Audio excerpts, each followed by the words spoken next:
Okay, welcome everyone. Everyone, for the first time, this is our first introduction today. Thank you very much. What's your name? Eliza. Thank you, Eliza. That is my favorite immunohistochemistry assay. All right, so thank you to our panelists, and Kazi has returned to our waiting room, so I'm going to go ahead and admit him. We have 3 panelists today focused on national labs. My name is Courtney Gardner. I'm an assistant professor at Washington State University. I am a novice at Zoom, and I'm very happy to be here today. So today we have Lauren Valentino joining us from Oregon. We also have Kazem Tamdan and Malik Arul. So they all share some common perspectives and some different perspectives. So I'm very excited to have them today as our resources for national labs. So I'm going to begin by asking each of our panelists to begin by telling us their name, introducing themselves, telling us a little bit about your path to your current job, and most importantly, what that job actually is, because I don't know about anyone else in the room, but I have one perspective, and it's academia. And I have one perspective about what national labs are like. So I'm very interested to hear about what your job is actually like, not about what my perception is. So let's go ahead and start with Lauren. Thanks, Courtney. My name is Lauren Valentino. For those of you who were in the previous panel, you probably heard some of my introduction, but I am an environmental engineer working at Argonne National Laboratory. At Argonne, my work focuses on material and technology for various separation applications, including things like water treatment, bioprocessing, critical materials recovery, and recycling. So just to give you some perspective, Courtney, if I may answer the question now, just to give some perspective, broadly speaking, all scientists, whether they're in a national lab or university, we're doing similar jobs. We're using science and technology to problem solve and to answer critical questions. The difference here is that in the national labs, in my position specifically, our work is highly aligned with the Department of Energy's goals and priorities. That being said, we still have a lot of freedom in how we approach problems. And one of the things that I like most about my job is that I have the ability to work on many different topics. I mentioned to you earlier, water treatment, bioenergy, materials research, and some of my work is experimental, where other aspects are related to economic modeling and things like that.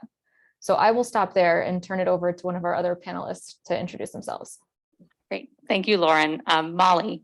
What about you? Hi, everybody. This is Malik Arul. I started my career at EPA like 18 years back. I started as a postdoc, Verizon postdoc, Oak Ridge Science of Education. That's an institute like brings normally like postdocs and PhD kind of a student.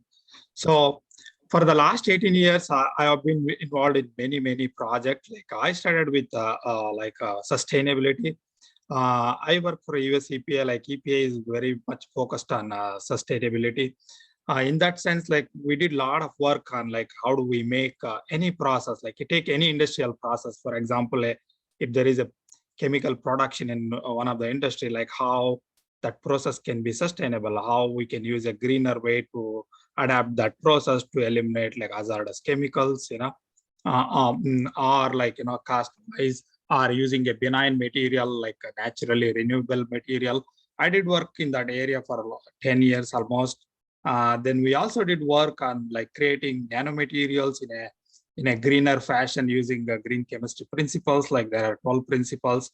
You can adapt one of them, like either it can be economically feasible, it should be non-hazardous, it should be reusable, recyclable. There are like 12 principles. Adapting some of those principles, we did develop a lot of methods and processes for the nanomaterial synthesis and their application in the industries. Then in 2010, I moved to water division, wherein I work on various problems.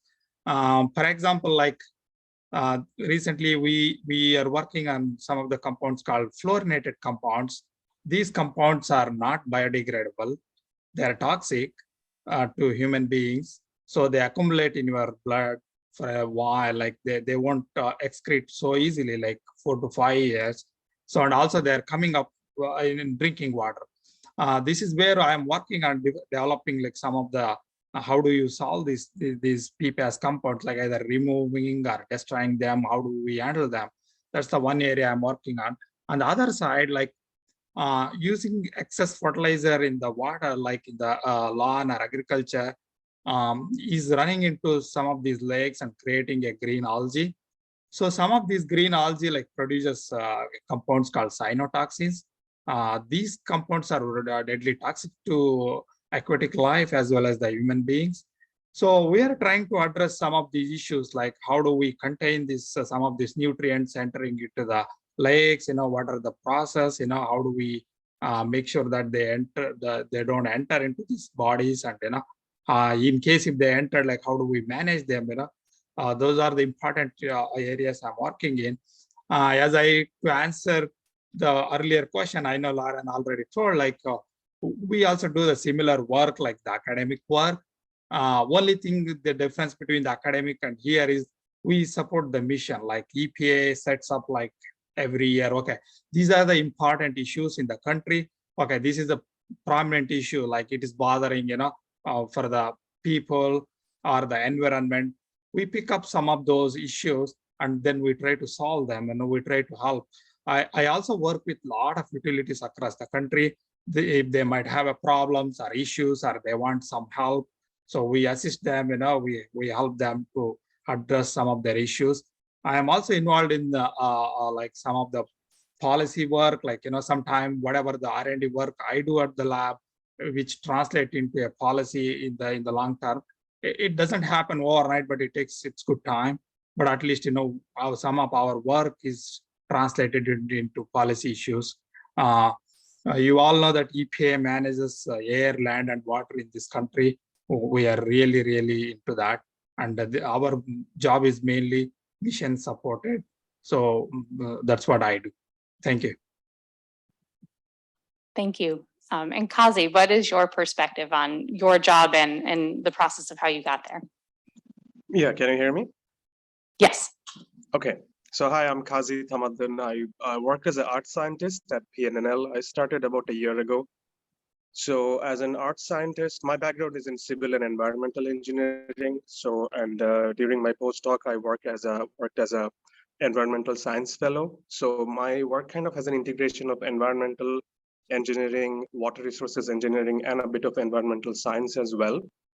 So most of my work at PNNL has been funded by Department of Energy, Department of Defense, Department of Interior, and Nuclear Regulatory Commission. So at this point, the type of work I'm doing are relevant to the water and energy nexus that DOE is very interested in. So we're looking at different renewable power generation facilities and how water becomes an integral part of it. We're also looking at the spent nuclear fuel disposal and how interim storage facilities can be developed to store radioactive spent nuclear fuel. So that's been one of the most engaging parts since I joined. But also looking at different technology developments, especially microreactors, micronuclear reactors, and how they can be deployed. So we're looking at the environmental impact assessment of if we deploy such a technology, what would be the surrounding consequences of that. Besides that, what I would say is at National Lab, the way I find it different from academia is possibly you get a lot of help from other people. Like, if you get stuck with some IT work, you don't necessarily have to figure it out yourself. There is a dedicated team who is going to solve it for you. So while in academia, I mean, as a grad student or as a postdoc, you sometimes struggle to figure out a thing, but at National Labs, I found that, there's always somebody to help you out, and which was really helpful, especially those who are working numerical stuff. My work heavily invests on cyber infrastructure development. I don't have a computer science background, so I struggled a lot while I was in my grad school. But at a National Lab, I found that process to be quite facilitating. So they accommodate or they provide a lot of assistance with it. And in terms of scale of the work, I find it pretty exciting because it's large scale. We're at least looking at the US scale, and we're also looking at like some of the global scale analysis as well. My task is completely numerical, so I work from home. I don't have any lab equipment, or I don't have to use anything. It's mostly data and then development and interaction with other people remotely. So since joining, I have been working remotely. I don't even live in the same city. Some of the national labs are allowing it even permanently, even before COVID. So that's a plus. If you have certain limitations in terms of relocating, that can be one of the advantages. But that's also depending on your job responsibility and the position that you're applying for.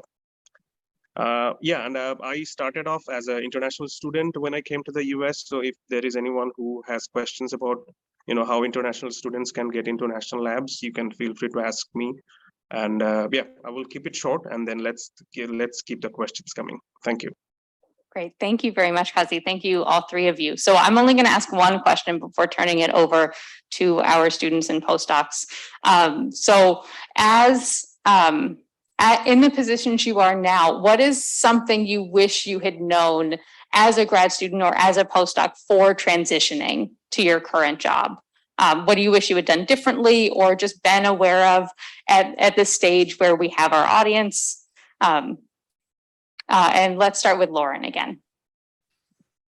I think something that's important to realize is that you're not going to find a position anywhere that perfectly matches the skill set that you've developed during your PhD. You're most likely not going to be working on exactly the same topic area that you were focusing on for your PhD. And so the thing that I would suggest is, first of all, expanding your experience, your knowledge base as much as possible while you are in school and have the opportunity to learn. I would also suggest, things like joining professional organizations and attending conferences, as you guys are doing now, to learn more about your field and to network with others who are in your field. And the third thing that I would say is that, scientists, especially in my position, I need to know more than just science. So developing the non-technical skills is really essential. Things like leadership experience, management, working with others. All of these skills are just as important to succeed in a career in one of the national labs as your technical research and development skills are. Excellent. Thank you, Lauren. Kazi, I'll jump back to you. So I think I will reiterate what Lauren said before. So I think it's important that we also keep ourselves updated about the type of work that national labs are doing. So which I didn't do. Well, I was a grad student, I didn't really know what national labs do. So I had a gap, that gap kind of bridged while I was working as a postdoc, but as a grad student, I really had no idea what national labs do or how my capabilities fit into a national lab position. So I think it's important to look for those opportunities and try to interact with people. And then maybe, if you are, if you have invested a few years of a grad school in a certain topic, then see what kind of work national labs are doing, which is relevant to what you were doing. And how you can integrate some of their outputs, or the national labs are always developing their own tools and models. See if you can utilize any of those, or see if there is anything you can find that can help them to address certain limitations of it. So, try to be part of the process, try to be part of the challenge that they're trying to solve. So, and while presenting your work and during the interview process, it's also important to show the alignment between your research and the overarching goal of national labs or a certain team that you're applying for. So I think it's important that you keep yourself updated through LinkedIn and everything. You can stay very connected with all the people that you are inspired by. So that's one way to keep yourself updated. National labs are always focusing on bigger challenges. So it's important that, besides knowing your research, also know about what's going on around the world in terms of many different technology types, not just your own technology, but everything else as well, to get different perspective, which can help you to, not just shine during the interview, but also, you have to submit certain statements. So if you can bring in a bigger picture, that can definitely help. And there are multiple types of work at national labs. There are highly technical, and there is some policy type of work as well, where you get to do a lot of writing. So not necessarily a lot of technical analysis, more or less on the nitty-gritties of how different policies should be implemented or what should be the new nuances of a certain regulation. So those are also different type of work, and there are scientists working in those arenas as well. And usually with people with lots of experience get into that position. But if this is something you have also done over the years, you can also avail that kind of a position. So those positions are also available besides highly technical tasks. Apart from that, I would say at PNNL, there are multiple different internship opportunities, starting from bachelor's level as well. So at bachelor's, master's, PhD level, there's internship opportunities. You can also work as post-bachelor, post-masters, and as postdocs for like 3 to 5 years, or there are some time limit based on your position, but there is internship and temporary opportunities besides the permanent jobs. So if you want to get into national labs, try to get into those opportunities, see what's there, and get accustomed with the process, get to know the people who are working in it. That definitely will help later in your career. Thanks. Great. Thank you very much. Molly. Yeah, I echo with Lauren and Kazi, and they mentioned most of it. I'll add few things like I also came from international, like my education, I did most of my education in India. The biggest problem like we had was we never exposed to some of these national labs. At least like now the new generation, you guys can explore like what is being done in some of these national labs. See, every national lab is different. Like example, EPA does more on the policy side, like air, water, and those kind of things. And some of the other national labs does on the nuclear side, Air Force, and you have many other different things going on.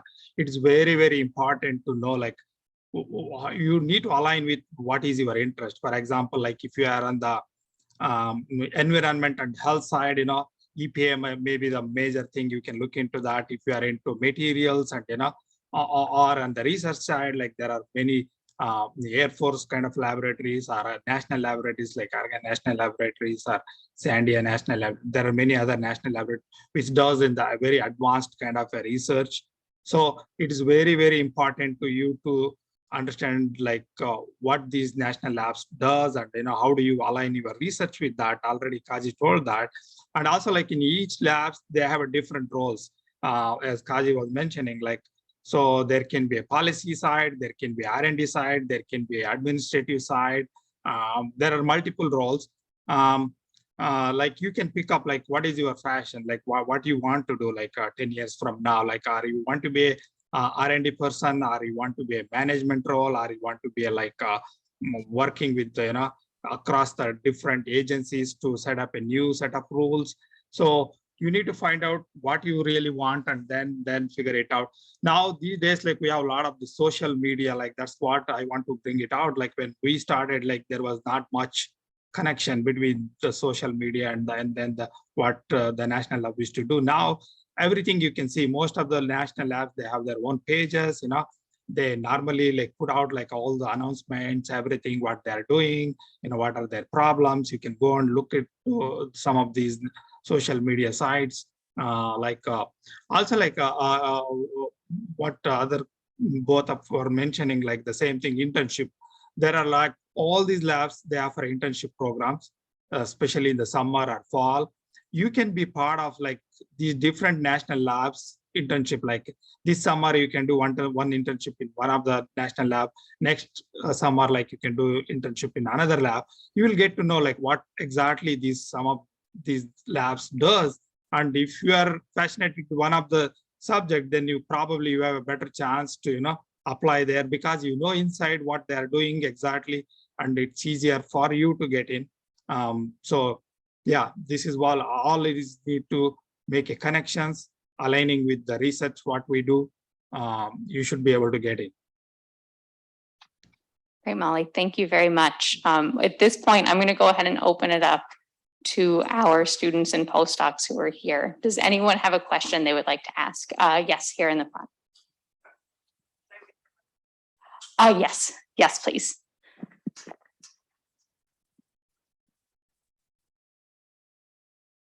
Hi, thank you so much for your time. I'm Gemma from the University of Illinois, and I have a two-part question. One, I was wondering how much time did you have between your desired start date and when you started applying? And what sort of materials did you have to prepare, like personal statements and otherwise? I can go first, unless Molly, it looked like you were getting ready to talk. Yes, go ahead. Go ahead. Go ahead. Yeah, so it depends on the again agency to the agency. For example, like if you are an international student, you need to go to the like you need to get a clearance from agencies. Like some of them do it very quickly. Like at least in our case, it takes a good time, like 2 to 3 months minimum. And also, like most of these agencies, you need to understand that, like for international people, they don't do sponsor, like they don't sponsor visas or anything.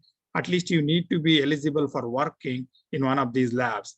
I don't know, Kaji, I might be wrong on this, but like most of these labs, I don't think they sponsor any visas or anything. Either you should be part of the CPT or OPT through the school, or you need to be coming on a J1 visa, like if you are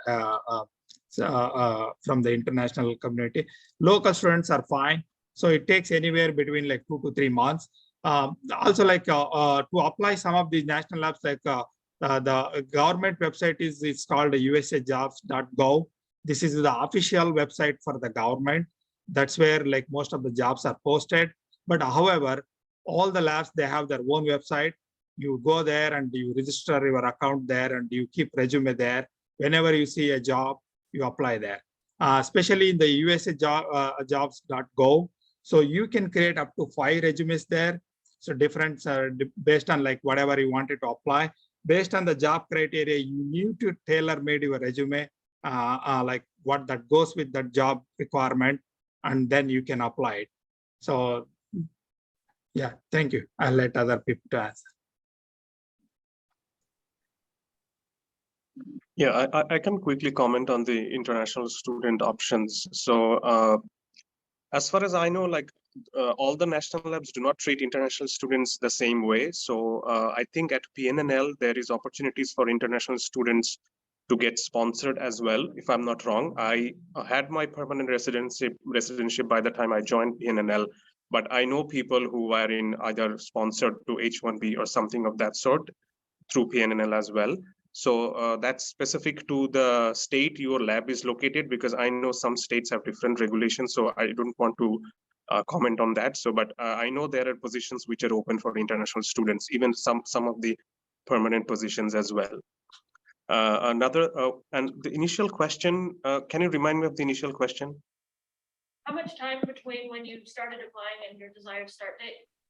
Did you Right. Yeah, and as I said, as Maldi said, like it can take from usually takes about a few months. So the circular comes out. I mean, they will ask for a few deliverables. There might be a research statement or something of that sort with the resume and cover letter that you have to provide. There will be a few rounds of interviews. Initial interviews would be like, just get to know you, get to know you, going through your resume and stuff. And then there would be a seminar type of interview where you will spend either on site the whole day, meeting with different teams, presenting your work in a seminar, and then get to know the different teams, or it might be virtual depending on the situation.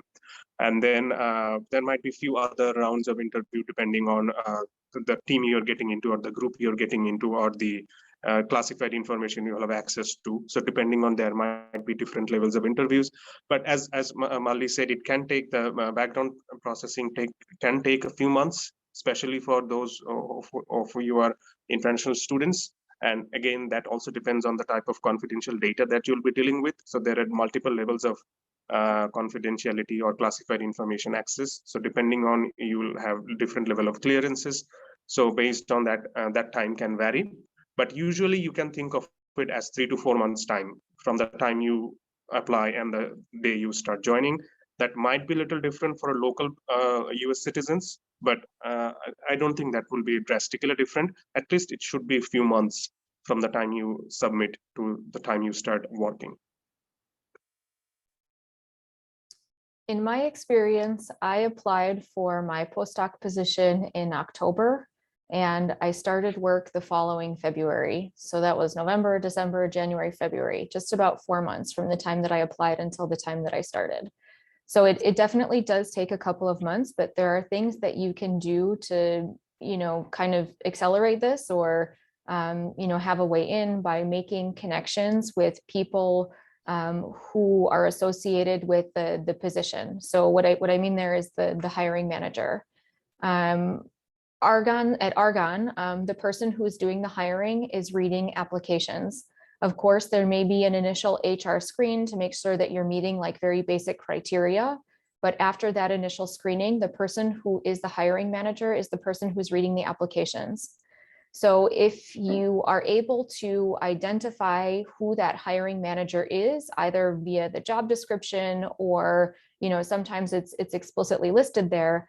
If you can send a personal, email, reach out to that person to make a connection and to share some of your information, I think that could help your case a lot. And just kind of going back to the question about international students, I am not an international student, so forgive me, but if I am getting the F1, J1 wrong, but you can come to Argonne if you are on a J1 visa, I believe it's J1, because Argonne is affiliated with the University of Chicago. And so you can work as a postdoc under J1 visa while you are working at Argonne.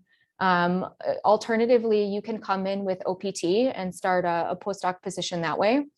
By the time you're in a postdoc position and you're advancing in your career, Argonne will sponsor people for H-1B visa and then for a green card. The other alternative path that many researchers at Argonne are doing is applying for something called national interest waiver. And this is basically an accelerated pathway to green card, but there are certain conditions that apply based on the type of visa, J1 or F1, or your immigration status when you're applying for that. So just some things to keep in mind. Yeah, I think the process is same for Pacific Northwest National Lab as well, as Lauren perfectly explained. So there are opportunities for international students and sponsorship as well, depending on the type of the position, whether it's a postdoc, there might be J1 opportunities. If it's a permanent position, they're probably going to sponsor for H-1B as well and eventually get your green card. And I got my residency similar way through NIW, the National Interest Waiver, even before I started. But if you want to stay in the US and work at national labs, I would recommend, if you have the profile that needs that you need to apply for that, go for it as early as possible. That will help you to move forward in your career as well. Great, thank you all very much. Are there any other questions from the audience in the back? Yes.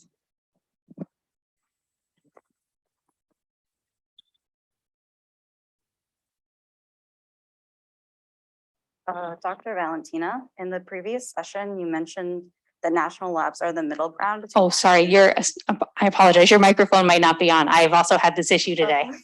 I can hear her. Oh, okay. Okay, great. Oh, okay, thank you. Okay, Dr. Valentina, in the previous session, you mentioned that national labs are the middle ground between academia and industry. I was wondering if you could elaborate on that more. So similar to academia, we combine many aspects of research and development into our work. There may be some differences in scale. In my position in particular, and I think it sounds like this is the same for Kazi's work, we're working on more applied type research, and there's more of a connection to industry, to application. I shouldn't say to industry, but to application, to larger scales than may be the case for very fundamental academic research. And so while we still are doing research, we're kind of bridging that gap between small scale bench research and larger scale industrial research. The other way that I would say that there's kind of a middle ground is, of course, we're driven by goals and priorities, but unlike some colleagues that I know who are working in industry, where their focus is the cost, the bottom line cost is always the driver. That is not necessarily the case when you're doing research in a national lab. Of course, it's important if we're developing solutions that we want to be implemented at larger scales, we have to do economic analyses to take the costs into account. we have to do sustainability analysis to look at the greenhouse gas impacts and things like that. But it's more of a holistic approach. Whereas, at least in my opinion, industry seems to focus more on the bottom line cost driver. And in academia, you're looking at developing new technologies for innovation. You're really focused on developing and identifying something new, whereas we're really trying to combine those elements and really bridge the gaps there. Kazi and Mali, do you have any additional comments to add to Lauren's answer? Yeah, like I'll go with, as I said, mentioned in the earlier, like every agency is a little different. Since they are in the national labs, like there is the middle ground. In our case, we are more into protecting human health and environment. We are mission driven, like from the EPA side, like, okay, what are the important issues, like, our country is facing, especially on the health side and the environment side. Some of these might not be interested with the industries, but however, it is protecting, our job is to protect human health and environment. So most of our projects are aligned with that kind of a thing. Sometimes they may be like sustainable, or sometimes they may be not sustainable, but our job is to protect those. So most of our work goes aligning with that kind of alignment rather than the industry. Of course, we also do some R&D kind of work, which translate into, again, giving some insight into some of these issues. So that's what I do normally. We do a lot of bench and pilot scale kind of experiments. For example, I'm working on the nutrients recovery side. We have developed a media which can remove phosphate and nitrogen from the water, which is very, very crucial in controlling the algae growth in some of these lakes. So sometimes, we more or less we align with the what are the current issues and problems in the country and how we are going to solve it. Sometimes that may be very interesting to the industry. Sometimes it may be not. Suppose replacing the lead pipelines across the homes across the country, that we have nothing to do with an industry or anything. It is just protecting the human health. So this is what the EPA perspective. So I just wanted to bring it out.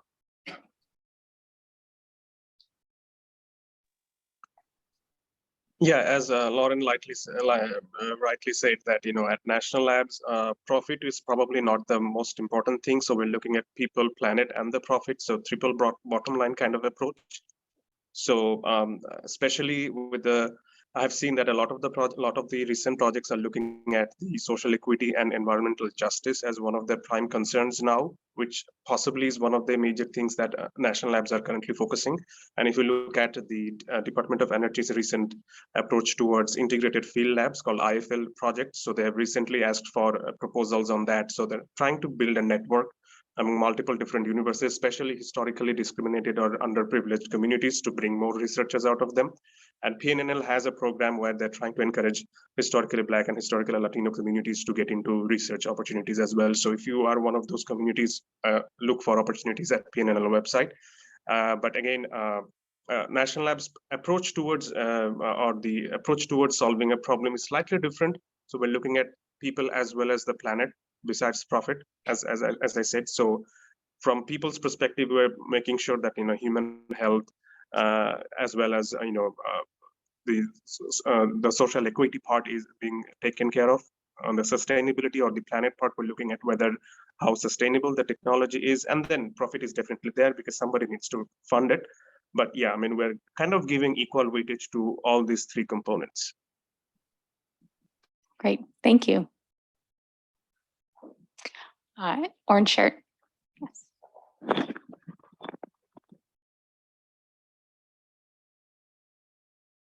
Hi, could you walk us through what a day or a week would typically look like for you?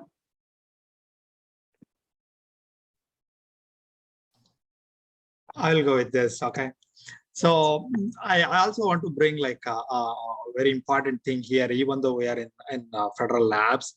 So I do work more like an academic person.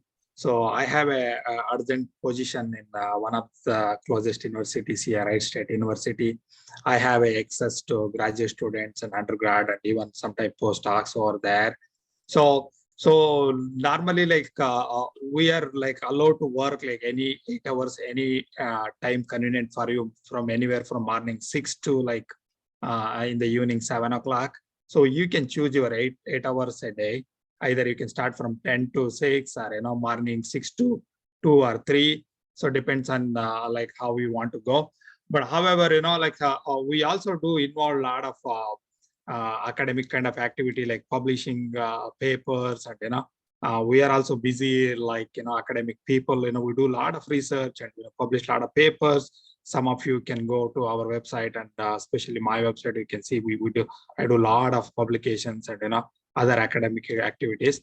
So normally it's 8 hours a day, 5 days a week. But however, it's not true. Like I work more than that, at least 10 hours a day probably, to keep the career like in growth. So yeah, this is normally typically 8 hours a day. You can choose what time you want to start and end.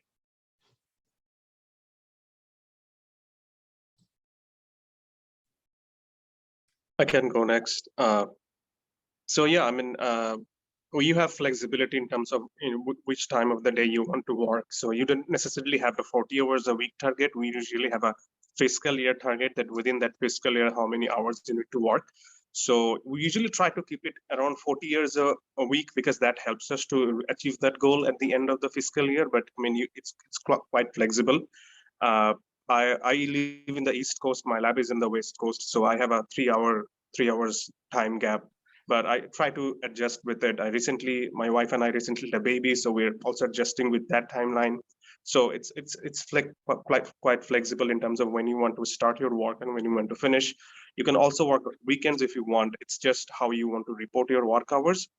A typical day would start maybe first 1 hour. It's mostly I spend responding to certain emails, making sure my calendar is updated. I'll check what meetings I have. I usually do that the night before I go to sleep, that what meetings I have early in the morning, so that whether I have to prepare for it or not. And then first hour is usually, just responding to certain emails and stuff. And then probably you're going to be engaged in multiple projects at the same time. So it's probably not going to be like you spend a whole day working on single project dedicatedly. You might have to just, switch between projects if you're shuffling between them. So multitasking becomes an important part. There will be meetings, quite a few meetings. So you can expect at least 3 hours, 2 to 3 hours every day in meetings. Sometimes the meetings some days of the week might be even more meetings.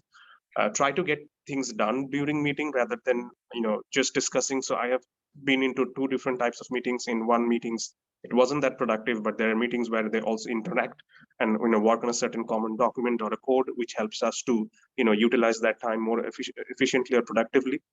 So yeah, I mean, I would say there is a good work-life balance, and we can talk about the benefits, but the benefits are usually pretty good. So the holidays, I think it accumulates, your vacation time accumulates over the week. So every week you work, you get to have another certain hours of vacation gets accumulated. So you can utilize that. You also get personal holidays dedicated for you. There is opportunities for other vacations as well. So I would say it's a pretty decent balance. It's usually not 8 hours is not enough during a day, especially when you get busy. But I mean, we try to flex our time based on whatever is required. So some days can be very busy. Some days it might be a little less busy. You get to, if you're meeting with Department of Energy or Department of Defense, those, you have to prepare for that as well. So some of the time goes into preparing for those presentations and stuff like that. And again, you have to write proposals. It's not like you will never write. You keep on writing proposals for the rest of your life if you work for national labs. So you're gonna get fund. You're gonna support yourself and support other staff through your project. You're gonna get publications. If you're teaching on the side, which I do, so you're gonna have to spend some time for that as well. So depending on how many projects you're working, whether you have part-time teaching, or as Valdi said, he's also advising students. So if that's something you might have to balance between those two work. So depending on your career goal and your complex dynamics of your, the nature type of work you're doing, it can be quite different, but usually it's something like that, at least for me. In my experience, a typical day is very dynamic and has evolved over time from the time that I started working as a postdoc until now that I am a staff scientist. My work is experimental in nature, but as I have come to have more management responsibilities, I have less and less time to be in the lab myself, which means that I'm relying on others, technicians, students, postdocs to really help out with the hands-on aspects of the work. Over time, my responsibilities have shifted more towards management, interacting with these students or postdocs. I'm currently also overseeing a multinational laboratory project that involves 6 different national labs.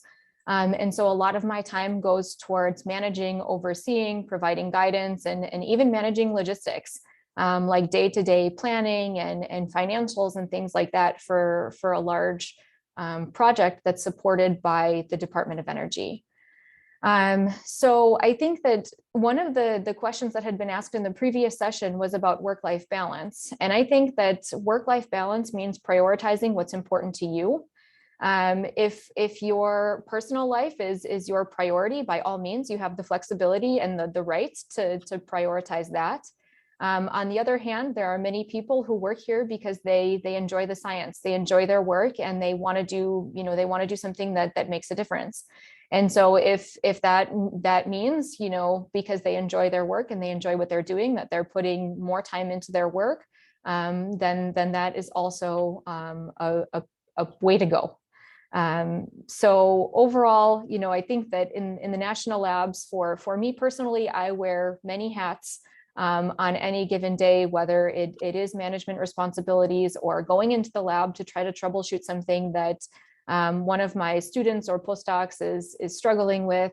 Also, as was mentioned, writing proposals and being an effective communicator. All of these are parts of the day-to-day activities that change on a day-to-day basis. I just want to add another point here with Lauren on the work-life balance. Typically, most of these labs have a better work-life balance. You are obligated to do 8-hour job max, so nobody expect you to do anything beyond that point. Suppose I have seen both sides. Like in the academic sector, you have a teaching job, then you have to advise like graduate and undergraduate students, and then you have to grade the assignments, and then you have to write a proposals, and then you have to do the research part, so you have many commitments there. But wherein in our cases, the work-life balance is way better than comparing to the academic sector. This is what my personal opinion, that's what I have seen. So I might be wrong on this, but yeah, you have a better life when you are working in some of these national labs. Thank you. Yes, it appears that academia and national labs have more in common than I thought, because our days are fingerprints. No two are the same. And certainly on a week scale, absolutely no 2 weeks are the same. So thank you very much for those insights. And I believe there was a question over here. Yes. Here in the first row.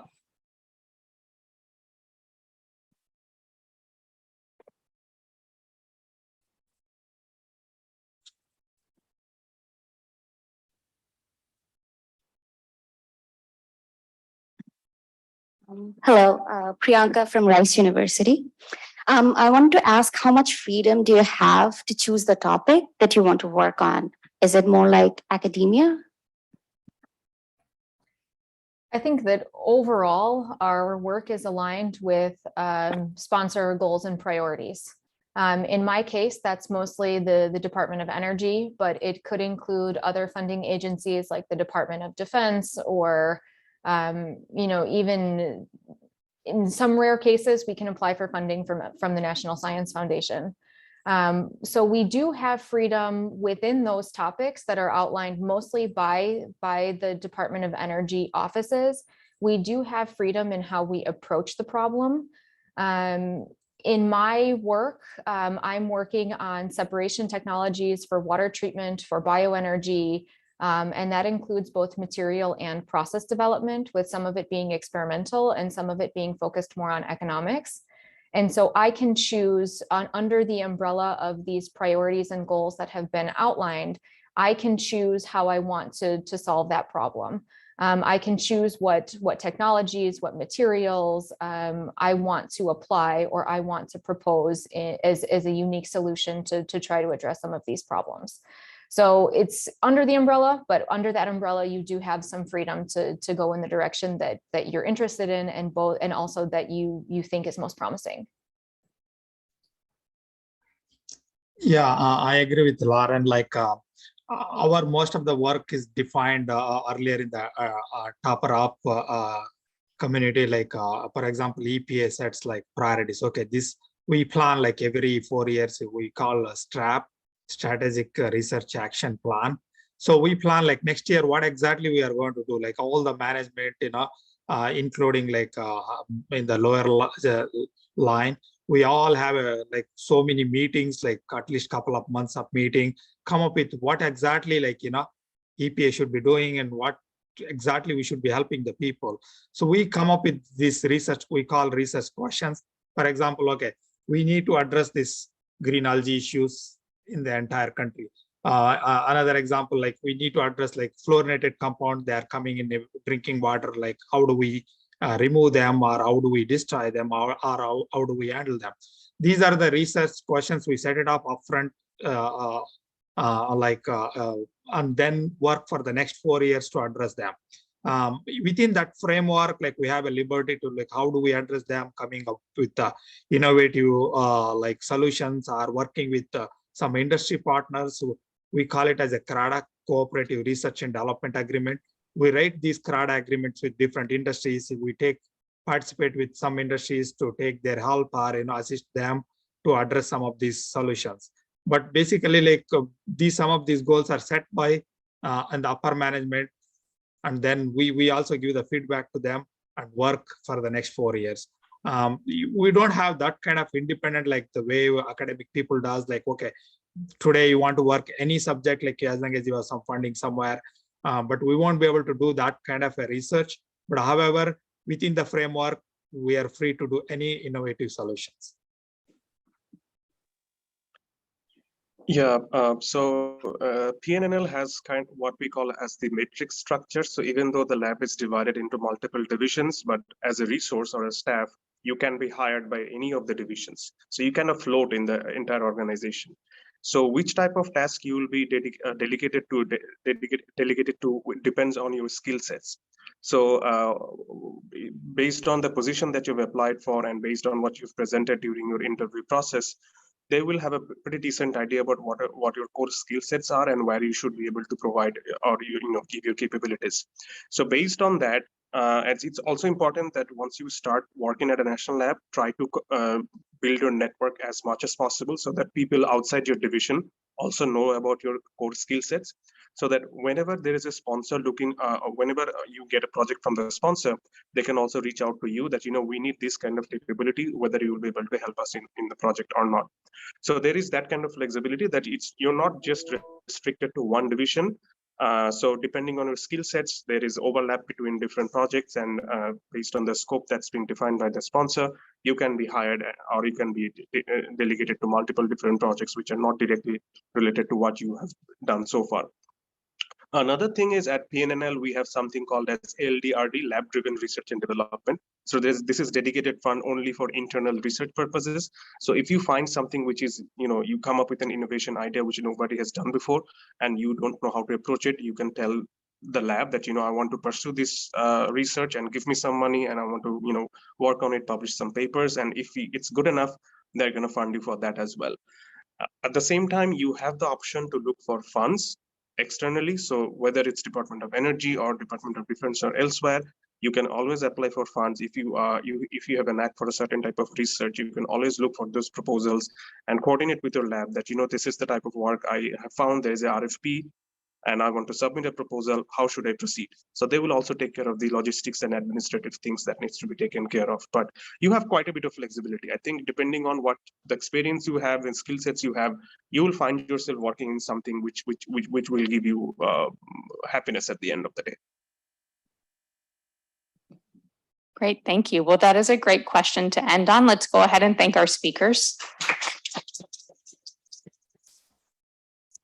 Thank you, Dr. Tamdan, Dr. Valentino, and Dr. Nadaguda for sharing your perspectives and volunteering your time. These are very great answers you all had to all of the questions. So thank you all too for coming. I appreciate your attention and your questions. I apologize, we could not get to all of the questions that you had. Hopefully we can answer some of those questions in our next sessions. So we will have roughly a 9-minute break until our next session. We will have an academia focused session in here beginning at 11 a.m.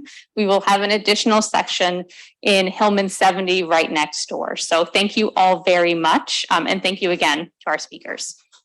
Yeah. Thank you. Thank I you. wanted to make a disclaimer here. These are my personal opinions and I'm not representing EPA. Just Oh, for of the course. record side. Yeah, I know. These are my Yes, no, personal opinions, yeah. absolutely. Thank you.